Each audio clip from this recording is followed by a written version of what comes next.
4 ноября 1920 года председатель Совета народных комиссаров Владимир Ильич Ленин подписывает декрет об образовании автономной области ватякского народа. Население Водской автономной области составляет 693 540 человек, из них 59% удмуртов. Около 100 тысяч удмуртов, проживающих на сопредельной территории, остаются вне автономии. Столицей области определен город Глазов. Для ее управления создается областной революционный комитет, председателем которого становится Иосиф Алексеевич Наговицын. Таким образом, закладывается начало создания удмуртской государственности.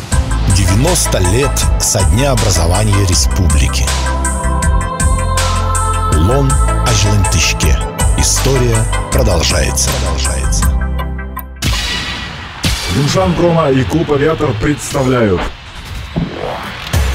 Патриопати Баджимбут Шайреш.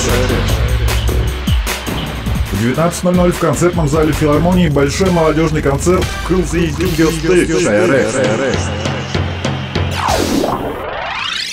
с участием Silent Вугу, Рамиса Вот, Малпан XXL, мистера Ури Берри, Дарали Лили, Ирина Зангарик. Специальный гость концерта – вокально-инструментальный ансамбль УССР Бенд. 21:00 в клубе «Авиатор» дискотека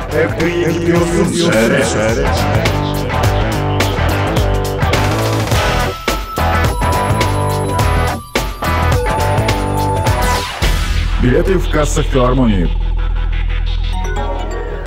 11 ноября. Патриопати Баджимбут Шайреш. 90-летию республики посвящается.